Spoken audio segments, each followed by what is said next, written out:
She stood on his porch with ash still clinging to her sleeves and said, "Your father sent me." But Silas Boone knew the man had been buried 5 winters ago. So who had she really come from? The barn groaned as the fire climbed the wall, sparks snapping like dry bones in the wind. Silas dragged the pump handle down hard, water spilling over his boots, while behind him she moved without waiting, throwing buckets, pulling the horse free, her hand steady even as the smoke stung her eyes. Then she stopped, staring at the ground near the door, and whispered something he couldn't hear over the crackling wood. "Tell me, what do you think she saw?" The wind came down off the red ridge like it had somewhere to be. It scraped along the boards of Silas Boone's cabin, found the loose seam by the door, and slipped through with a long, low whistle. Dust followed it in, settling over the table, the tin cup, the folded receipt from the mercantile in dry hollow he hadn't bothered to put away. Silas stood outside, one hand braced on a fence post he'd been mending since morning. The wire hung slack. He hadn't tightened it yet. The pliers rested in the dirt by his boot. He was looking at the porch. She hadn't been there a moment ago. A woman stood just inside the shadow of the overhang, still as if she'd grown up out of the boards. No horse tied to the rail, no wagon in the road. Just her. The sky behind her had turned the color of old tin. Late afternoon, cold coming early. Silas didn't move right away. He'd seen trouble arrive before. It usually came louder than this. The woman held a shawl tight around her shoulders. The hem of her dress was dusted pale from the road. One shoe leaned outward where the sole had worn down uneven. In her hands, held close like something that could be taken, was a folded piece of paper. The wind lifted the edge of it. She caught it quick and pressed it flat again. Silas stepped forward once, then stopped. 10 feet between them. Close enough to see her face, but not close enough to read it fully. Her eyes were red at the rims, but dry now, past crying, past asking. She didn't look up at him right away. Her gaze stayed somewhere near the porch boards, as if she were measuring the space she was standing in, deciding if it would hold. Silas waited. He had learned that from men who lived longer than they should have. Let the other person speak first. Let the truth come in its own time. The wind moved again. The door creaked behind her. She swallowed once, then again.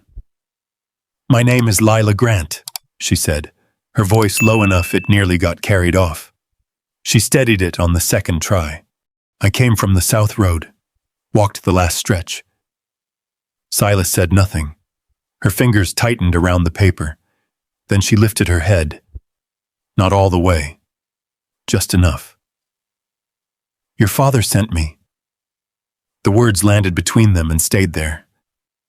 Silas didn't blink, didn't shift his weight. But something in his shoulders settled in a way it hadn't before. "My father's been dead 5 years," he said. It wasn't sharp, and it wasn't kind either. Just a fact set down like a rock. Lila nodded once, quick. "I know." She took a half step forward, then stopped herself, like she'd crossed a line she couldn't see. "This was written before he died," she said. "He told me, if things ever went bad enough, I was to come here." She held the paper out. Her hand didn't shake, but it wasn't steady either. It hovered in that small space between them, waiting. Silas looked at it. Didn't reach for it yet. He looked at her instead. There was dust along her sleeve, a tear near the cuff, mended once and coming loose again.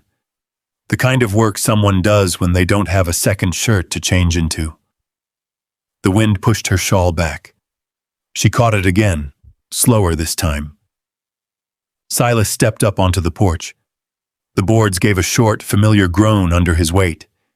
He stopped just short of her. Then he took the paper. It was folded twice, creased deep from being opened and closed too many times. He knew the feel of it before he even looked. He unfolded it carefully, The handwriting hit him first. Short strokes. Tight lines. Each letter pressed like it meant to stay put. His father's hand. Silas read it once. Then again. The wind moved around them, but the porch held steady. He didn't read it out loud. When he finished, he folded it back along the same lines. Took a second to make sure the edges met. Lila hadn't moved. She was watching his hands now, not his face. Silas looked past her for a moment, out toward the ridge. The aspens along the draw had turned and were already losing leaves. Winter wasn't waiting this year. He slid the letter into his shirt pocket. Then he reached past her. His hand found the door, pushed it open. Warmth didn't come out, just still air. A place that had been quiet too long. "Come inside," he said. He stepped back to give her room. Lila didn't move right away.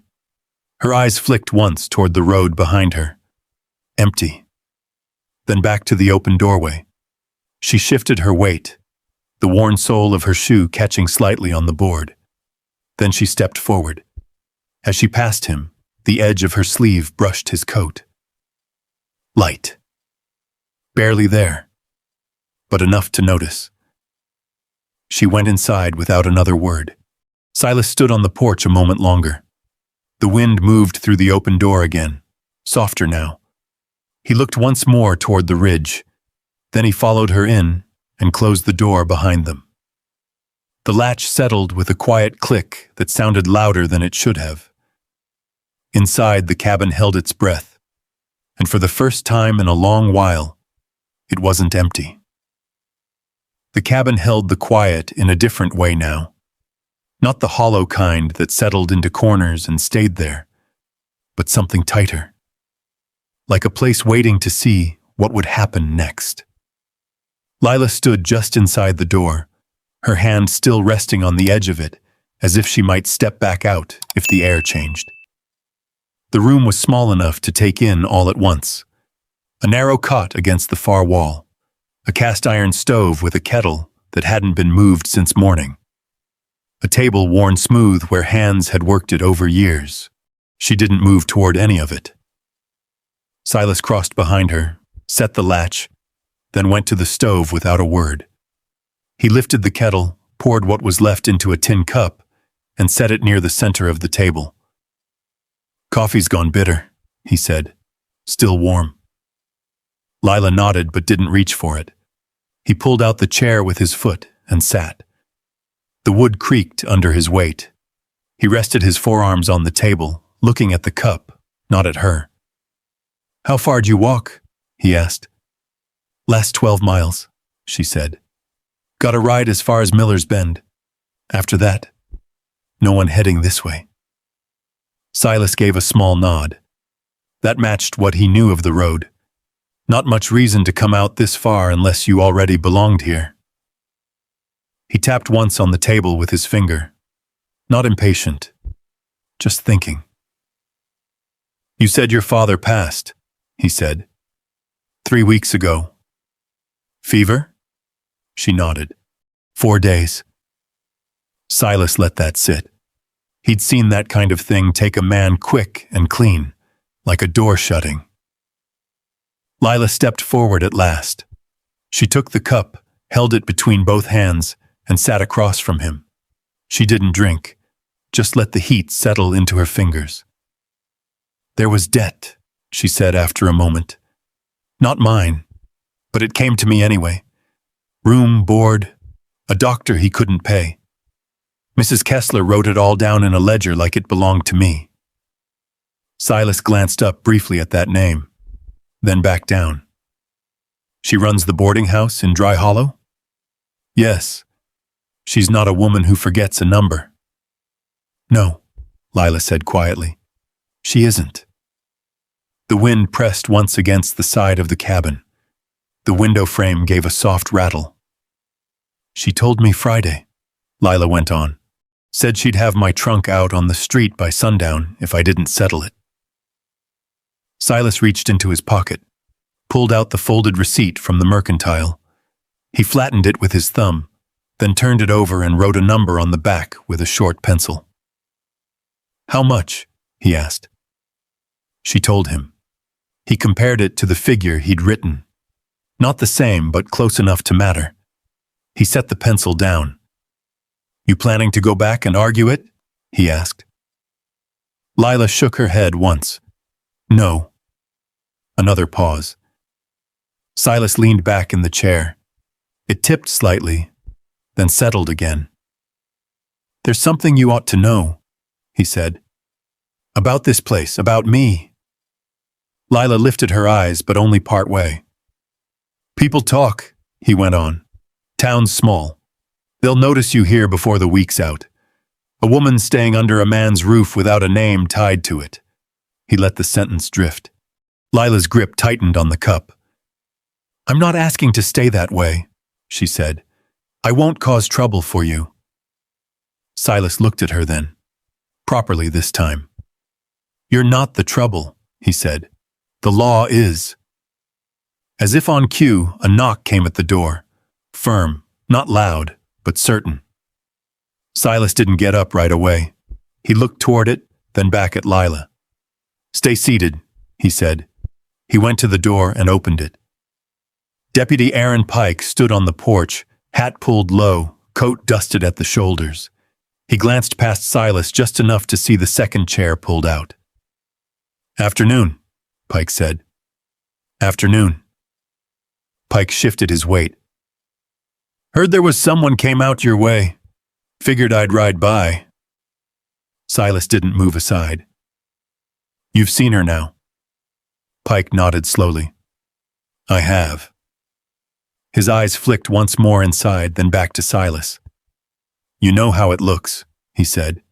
"Don't take much for folks in Dry Hollow to start asking questions." Silas leaned one shoulder against the doorframe. "They always do," he said. Pike let out a short breath. "You got 3 days before someone makes it official. Complaint, petition, something with more paper than sense. After that, I'll have to answer it." Silas nodded once. That was enough. Pike stepped back. "Just thought you should know." He tipped his hat and turned his horse without another word. Silas closed the door and stood there a second, hand on the latch. Then he went back to the table. Lila hadn't touched the coffee. He pulled the chair out and sat again. "Thursday," he said. She looked up. "Circuit judge comes through Boise route every other week," he went on. "Stops in Dry Hollow long enough to sign papers, land deeds, contracts." He paused. "Marriage certificates." The word didn't hang. It settled. Lila's eyes dropped to the table, to the grain of the wood, to the place where his hand rested, steady. "I'm not offering charity," Silas said. "I need the help. Books, supplies, keeping things straight through winter. In return, you get a legal name tied to this place. No one puts your things out in the road again." Lila didn't answer. The wind moved along the roof. The kettle gave a soft tick as it cooled. She reached into her shawl and pulled the letter out again, opened it, read the lines she already knew. Then she folded it back the same way. Careful, exact. She set it on the table between them. Her fingers stayed on it a moment longer than needed. Then she lifted her hand. "Thursday," she said. Silas gave a small nod. He didn't smile. Neither did she. But neither of them took the words back. Thursday came and went without ceremony. The judge sat behind a narrow desk in the back of the Dry Hollow land office, coat buttoned high, spectacles low on his nose. He asked their names, checked them against a ledger, and turned the page without looking up again. Silas signed first. His handwriting pressed hard into the paper, each letter cut straight. Lila signed after. Slower. Careful. The pen scratched once across the quiet room. Then it was done. No ring, no vow spoken aloud. Just a stamp, a line drawn under their names, and a paper folded and handed across the desk like any other transaction. By mid-afternoon, they were back on the road. The wagon creaked under them, wheels cutting narrow tracks through the dust. Silas held the reins steady. Lila sat beside him, hands folded in her lap, the edge of her sleeve brushing the wood each time the wagon shifted. They didn't speak. The wind carried the smell of dry grass and distant cedar. A hawk circled high above the ridge, turning slow as if it had nowhere else to be. When the cabin came into view, nothing about it had changed. Same crooked fence line, same lean-to stable, same door that stuck a little before it closed. But something settled differently when they stepped inside. Lila moved first. She set the folded paper on the table, not in the center, but slightly to the side, like she was making room for something else. Then she took off her shawl and hung it on a nail near the door, smoothing the edge once before letting it fall. Silas watched her from where he stood. She crossed to the shelf, picked up the tin cup, turned it over in her hands, then set it down again in a different place. Not better, just deliberate. That evening, she found the ledger. It had been sitting under a stack of loose receipts, pages half filled, numbers running into each other where Silas had stopped keeping track. She sat at the table with a short pencil and began copying the entries into a fresh page, one line at a time, slow, exact. The sound of it carried through the room. Silas stayed near the door longer than he needed to.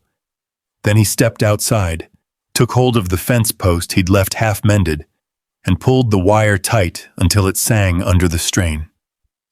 When he came back in, the kettle was on the stove. Lila didn't look up. "Water's heating," she said.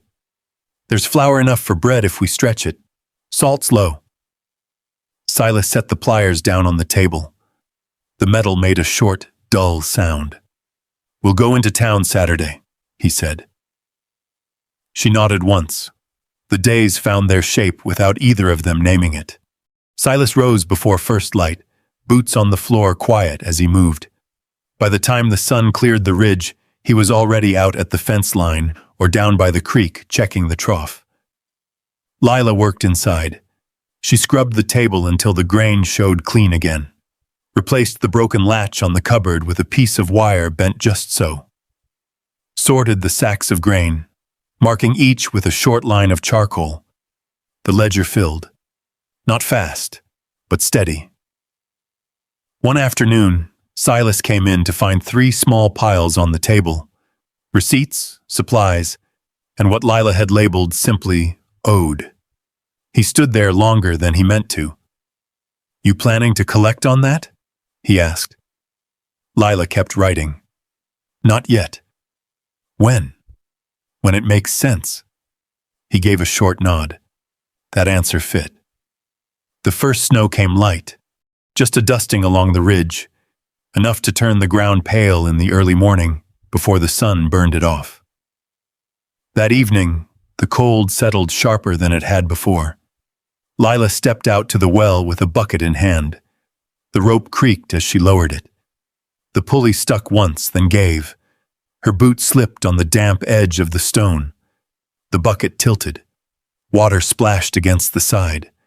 For a moment, her weight shifted wrong.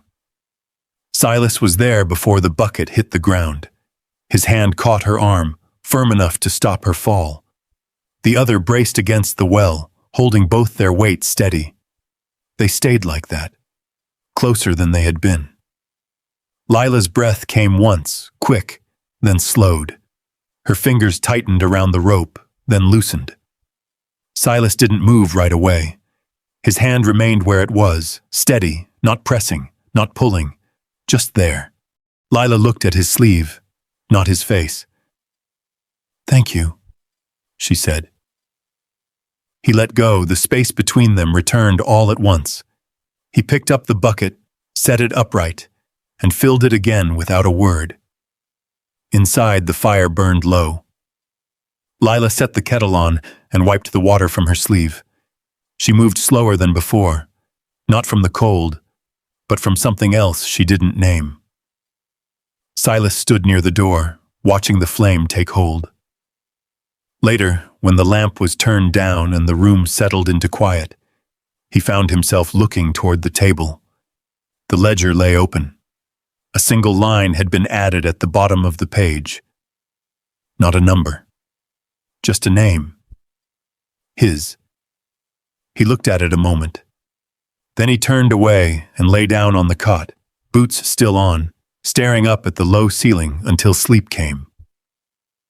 Outside, the wind shifted, and somewhere past the ridge, a light moved along the road toward them.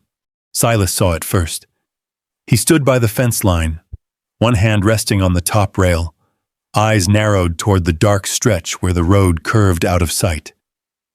The light flickered once, then dipped, then rose again. A lantern. Moving slow, he didn't call out. Instead, he turned back toward the cabin. The window showed a low glow from the lamp inside. Lila was still awake. He could tell by the way the shadow moved across the wall, steady, not restless. By the time the light reached the bend near the creek, it turned off, gone just like that. Silas stayed where he was a moment longer. Then he walked back inside, closing the door behind him with care. "You expecting someone?" Lila asked without looking up. She sat at the table, pencil in hand, the ledger open beneath her fingers. The lamplight caught the edge of her cheek, left the rest in shadow. "No," he said. That was all. The night settled in deeper after that. The wind kept low, moving along the boards instead of through them. The kind of cold that didn't shout, just stayed. They turned the lamp down early. Silas lay on the cot. Lila had taken to the narrow space near the stove, a folded blanket laid out on the floor. Not far, not close either. The fire burned low. Time passed. Then something changed. Silas woke before he knew why. Not to a sound, to a smell. Sharp, wrong. Not wood, not smoke from a stove left too long. Something heavier. He was on his feet before the thought finished. "Lila!" She was already moving. The door opened hard against the wind. Outside, the east side of the barn glowed orange, light pushing through the gaps in the boards before the flames showed themselves. Then they did. Climbing fast. Too fast. Silas ran. The ground crunched under his boots, frost breaking with each step. By the time he reached the barn, the dry hay along the wall had caught, flames licking upward with a low, steady hunger. He grabbed the pump handle and drove it down. Water came slow at first, then faster. Behind him, Lila was already there. No questions, no waiting. She had the first bucket filled before he turned. Carried it without breaking stride, threw it against the base of the fire where the boards were darkest. Steam burst up. The fire snapped back, then pushed forward again. They worked without speaking. Silas pumped. Lila carried. Back and forth, over and over. The cold bit through wet cloth. Smoke clung to their faces, stung the eyes, turned breath into something thick. A beam cracked above them. Silas dropped the handle and lunged forward, pulling the barn door wide before it could warp shut. The horses inside shifted, restless, eyes wide in the dark. "Easy," he said, low. Lila was already at the stall. She unlatched the gate with hands that didn't hesitate, stepping aside as the first horse pushed past her shoulder. It brushed her hard enough to turn her, but she held her footing. The second followed. Silas led them out, tied them loose at the fence line, then turned back. The fire had taken the wall now. Not the whole structure. Not yet. Just enough. They kept at it, until the flames stopped climbing, until the wood stopped cracking, until the fire settled into something that could be beaten back instead of something that would take everything. When it was done, the east wall was gone. What remained stood blackened and open to the night. The hay inside had burned down to a low, smoking bed. The air held the smell of it, thick, bitter, final. Silas stepped back. His hands were raw, his coat soaked through. Lila stood a few feet away, the empty bucket hanging loose at her side. For a long moment, neither of them spoke. The wind moved through the broken wall, carrying sparks that died before they touched the ground. Silas crossed the space between them. He picked up the coat she'd dropped near the pump and placed it over her shoulders. Not careful, not rough. Just there. She didn't pull it tighter right away. Her eyes stayed on the wall, on the place where the fire had started. Low. Too low for accident. She stepped closer, bent just enough to see where the wood had blackened deepest. Her fingers hovered near it, then stopped. She didn't touch. "Silas," she said. He followed her gaze. The snow near the base had melted uneven, dark patches where something had burned hotter than the rest. He crouched, brought his hand close. Not touching.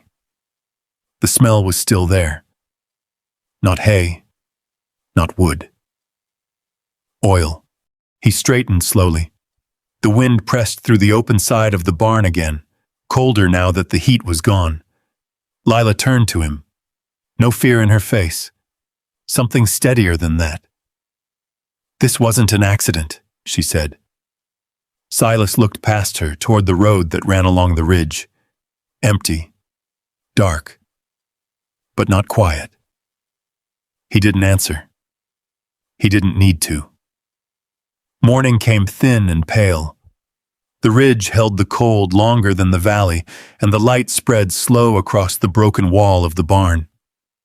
Smoke still lingered, faint now, clinging to the beams that it held.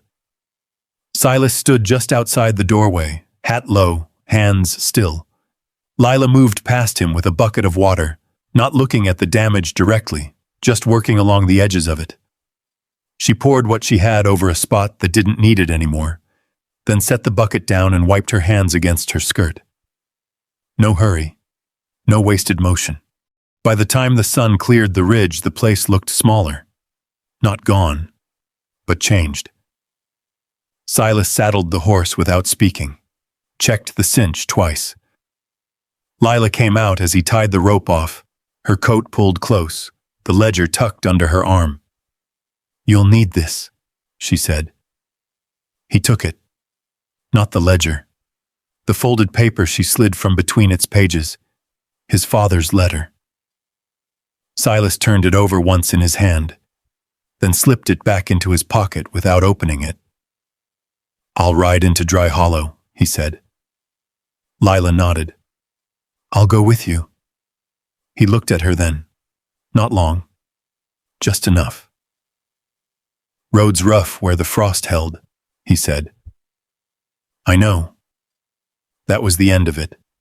They rode side by side, not close enough to touch, not far enough to lose one another in the turns. The road bent through the low canyon, past the stand of cedar that always held shade, even in full day. The town came into view just before noon. Dry Hollow hadn't changed. Same boards, same dust, same men gathered outside the mercantile, with nothing better to do than watch who came and went. They noticed. They always did. Silas tied off at the post outside the sheriff's office. Lila stepped down without waiting for help. Her boots hit the ground steady. Inside, Sheriff Dalton Reeves looked up from his desk. He was a careful man, not quick with words, not slow either, the kind who let silence do part of the work. Silas laid it out plain. The fire, the oil, the tracks near the ridge that shouldn't have been there. Dalton listened, didn't interrupt, just leaned back in his chair and watched. Lila stepped forward before Silas finished. She set the ledger on the desk, opened it to a marked page, then pulled out a folded document from between the sheets. "I found this," she said. Dalton took it. His brow moved just slightly as he read. "Water claim," he said. "Filed 3 years ago," Lila said. Boundary line overlaps his land. It shouldn't. Dalton looked up at Silas.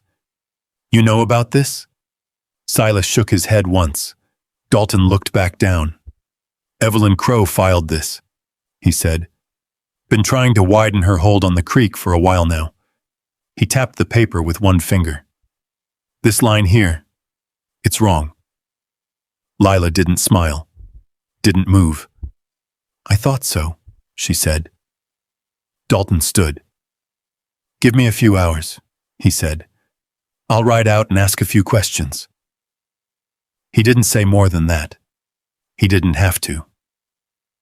Outside, the town had already started its quiet watching. Silas and Lila stepped back into the light. The air felt thinner than it had before. They didn't head for the horses right away. Lila walked across the street to the land office without saying anything. Silas followed. Inside, she spoke to the clerk in a voice that stayed level from start to finish.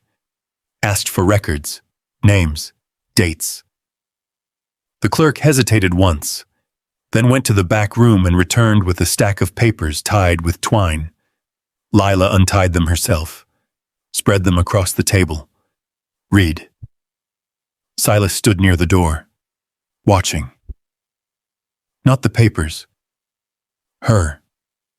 The way she moved through them.